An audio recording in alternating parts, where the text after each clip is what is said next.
여러분 안녕하셨습니까?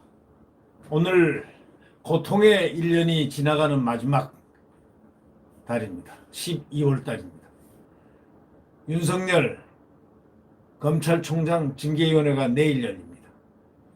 그런데 이 징계위원 전체를 갖다가 누가 고르느냐? 추미애가 고릅니다. 이런 징계위원회입니다. 윤석열 검찰총장 직무복귀 여부는 내일 법원의 직무정지 효력 집행정지 신청 심리에 이어서 이르면 1일 오늘 결정될 가능성이 매우 크다는 관측입니다. 이 법원의 그 판사가 재판장이 결국 윤 총장 신청을 받아들이게 되면은 윤 총장은 그 즉시 총장직에 복귀하게 되지만 그걸로 다 끝난 게 절대 아닙니다. 법원의 직무 회복 결정에 덧붙여서 1일 법무부 감찰위원회 임시회의에서 윤 총장 감찰 및 징계 청구 이게 위법 부당하다는 결론이 나오더라도 추 장관이 2일 소집한 법무부 징계위원회에서 윤 총장 해임을 결정하고 추후 문재인 대통령이 제거해버리면 총장직 박탈로 이어집니다. 그렇게 되면 이제 윤 총장은 부당하다 하고 재판은 할 수 있습니다. 그러나 일단 총장직이 박탈되고 결국 윤 총장이 윤 총장을 아주 싫어하는 어떤 사람이 또 검찰총장직에 와서 지속적으로 또 검찰을 내부를 또 뒤흔들어 놓을 가능성이 굉장히 많습니다. 이거는 극단적인 경우를 상정한 거고 또 그렇지 않은 경우도 있습니다. 그 대신 법원 판단이 이 판단이 부당하다 이렇게 나올 경우에 그렇게 마음대로 추미애가 징계위원회를 한다면 엄청난 심리적 부담, 이 정권의 부담이 갑니다. 국민들은 전부 다 알게 될 것이고 그 억울함에 윤 총장은 오히려 대통령 지지율이 더 올라갈 겁니다. 대통령 지지율이 올라간다고 대통령이 되는 건 아닙니다. 그러나 국민들의 정서는 문 대통령이 결국 박탈해야 되는 거니까 문 대통령이 교체를 해야 되니까 심리적 부담 이거는 하늘을 끝을 향할 정도로 아주 대단히 폭발적일 겁니다. 왜? 국민들이 누구를 원망하겠습니까? 윤 총장을 만약에 해임할 경우에 누구를 원망하겠습니까? 임명권자를 원망합니다. 네. 왜? 부당한 이런 것을 처리한 추미애가 한 그런 징계위원회를 그것을 받아들여 해임시켜? 말이 안 돼. 이렇게 국민들은 외치고 있고 대통령은 박탈을 했다고 가정을 해봅시다. 그 후폭풍은 엄청난 겁니다. 4월 선거는 완전히 끝났다고 봐도 과언이 아닐 정도로 민심은 흉흉하게 될 것이고 앞으로 더더욱이 민심이 좋아질 이유가 없습니다. 부동산 문제라든가 기타 여러 가지 문제로 결국 검찰 윤 총장 해임을 결정을 딱 법무부에서 징계위원회에서 하게 내면은 문 대통령이 제거함으로써 총장직 박탈로 이어지는데 지금 문 대통령의 고민은 굉장히 복잡할 겁니다. 이걸 모험을 해야 되는가 말아야 되는가 리스크를 감수해야 되나 말아야 되나 왜? 벌써 국민들이 이건 불법적이다. 이거는 법에 어긋나는 총장 해임을 하고 있다. 이거는 추미애 작품치고 안 좋은 작품이다. 매우 나쁜 작품이다. 탈법적인, 불법적인, 위법적인 작품이다. 라고 국민들이 생각한다면 어떡할까라는 그런 계산 고등수학에 올라갑니다. 그러면 문재인 대통령은 어떤 수학적 판결을 내려야 될까요? 당연히 하질 말아야죠. 상식으로 따지면은 잃을 수밖에 없는 그런 패를 가장 적게 잃는 패는 뭐냐? 오히려 대통령이 딱 거절함으로써 추미애를 토사구팽시켜 버리는 겁니다. 정치적으로 회복하는 길은 문 대통령의 입장에서는 그 길이 가장 좋은 길입니다. 오늘 오전 10시 열리는 법무부 감찰위원회 11명 중 3분의 2 이상이 외부 인사로 구성된 법무부 장관 자문기구입니다. 외부 인사 상당수가 추 장관 조치에 비판적입니다. 비록 이들이 뽑기는 법무부 장관이 위촉했지만 이들은 추 장관이 이달 초 감찰위원회 규정을 기습 개정해가지고 당연히 징계위원회 하기 전에 감찰위원회를 열어서 반드시 열어야 한다 해서 그 의견을 참조하게끔 돼 있는데 이제 꼭 열어야 한다를 갖다가 의무조항을 감찰위원도 모르게 아무도 모르게 추미애가 지난 11월 3, 4일경에 바꿔버렸습니다. 규정을. 어떻게 바꿨느냐. 할 수도 있다. 감찰위원회 의견을 들을 수도 있다. 개최할 수도 있다. 해가지고 감찰위원회를 완전히 임의단체로 임의 규정을 해버렸습니다. 이미 의무적인 것을 임의로 고쳐가지고 안 해도 된다가 돼서 안 하려고 하다가 코로나도 있고 하니까 다음 지나고 하자. 코로나가 좀 진정되면 감찰위원회 열어라. 이렇게 했더니 감찰위원들이 반발을 했습니다. 그럼 너희들 징계위원회는 코로나인데 너희들 또 열지 말아야지. 이런 식으로는 안 했겠지만 그와 똑같은 감정적 어떤 줄다리기로 돌아가서 법무부가 추미애가 할 수 없이 머리를 굽히고 감찰위원회를 먼저 열도록 했습니다. 그러나 감찰위원회는 권고할 뿐이지 추미애가 구속받을 일 하나도 없습니다. 결국 외부 인사 상당수가 추 장관 조치에 아주 비판적입니다.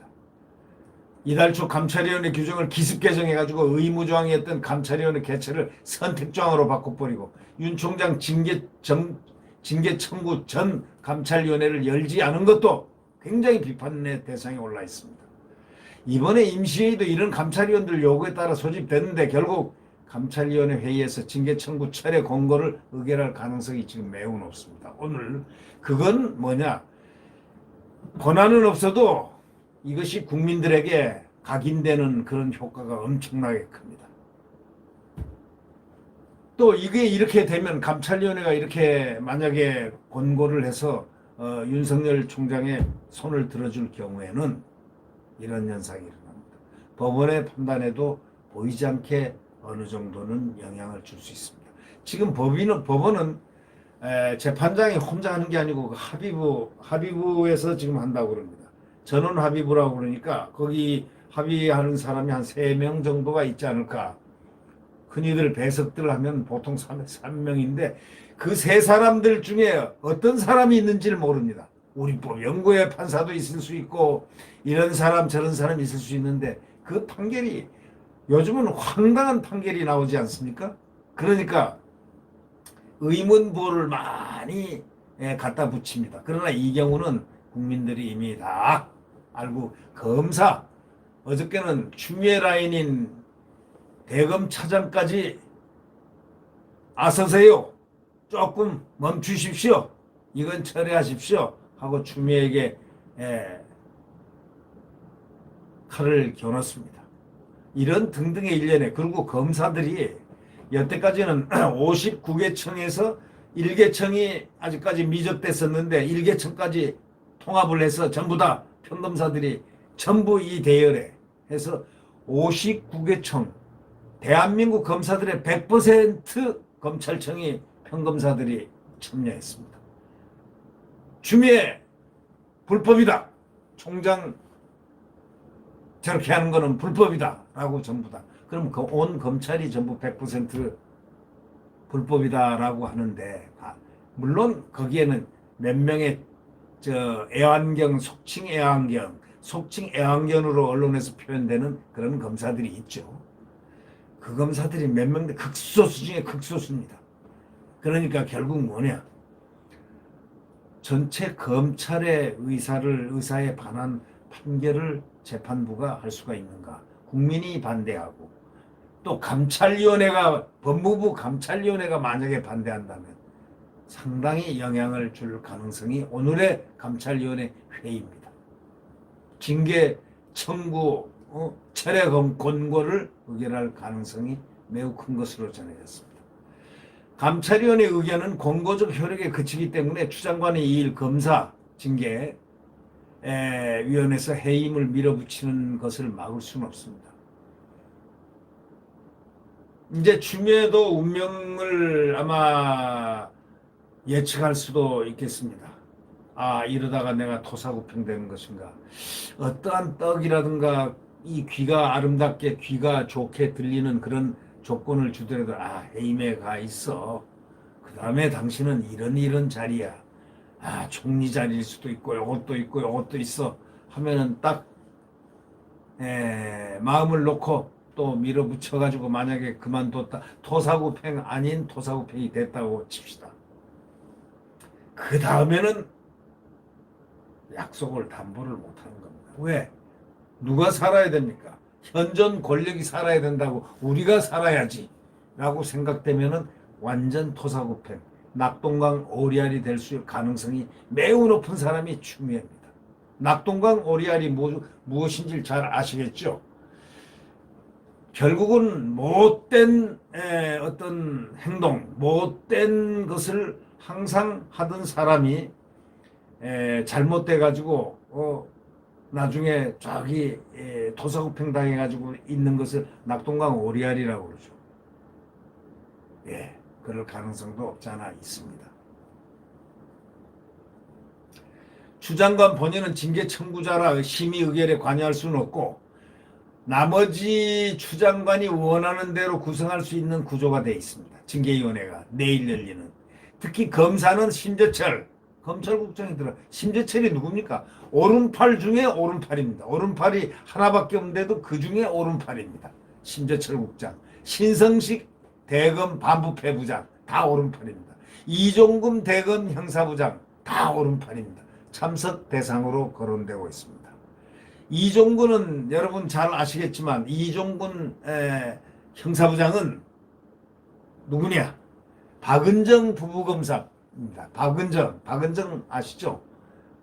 이번에 주역을 했던 감찰 담당관. 위에 윗사람 유혁 감찰 최고 대빵한테 연락도 안 하고 혼자서 다 처리했습니다. 네. 감찰관한테 연락도 하지 않고 그냥 자기 혼자서 다 아주 충성심, 극충성심을 보인 분입니다. 추미애에 대해서 극한의 충성심을 바친 그러한 여성 검사로 지금 알려져 있습니다. 네. 그분은 이종근 대검 형사부장의 부부검사입니다. 이종근 대검 형사부장 역시 그러한 닭 같은 입장을 취하고 있습니다.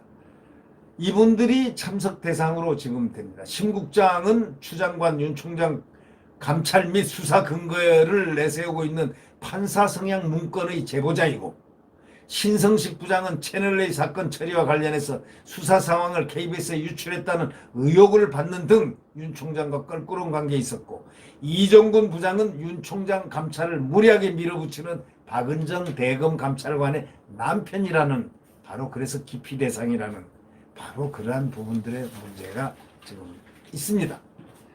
네, 여러분들 지금 이 복마전을 열심히들 국민들이 이렇게 까놓고 뒤집어서 이렇게 보고 있는 이러한 현실은 확실히 비극적입니다.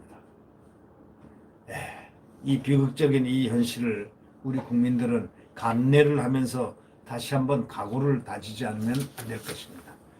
이 나라는 국민의 나라이지 너희들 나라가 아니다. 이런 의식이 국민들에게 다 갖고 있습니다. 다 팽배해 있습니다. 이 나라는 국민의 나라지 너희들 나라가 아니다. 권력의 나라가 아니다. 권력은 누구로부터 줬나? 우리가 줬다. 이런 의식이 강해야 된다. 또 그런 의식이 강할 수밖에 없는 우리 대한민국 국민입니다. 네. 네, 구독 버튼과 엄지를 눌러주시면 감사하겠습니다. 내일 태양은 다시 떠오릅니다. 지금 암흑의 날, 지금 절망의 날, 지금 광풍이 부는 날 아닙니다. 이게 곧 뭐잖아. 태양이 떠오르면은 멈출 수 있고 멈춰야 합니다. 네, 내일 태양은 다시 떠오릅니다. 안녕히 계십시오.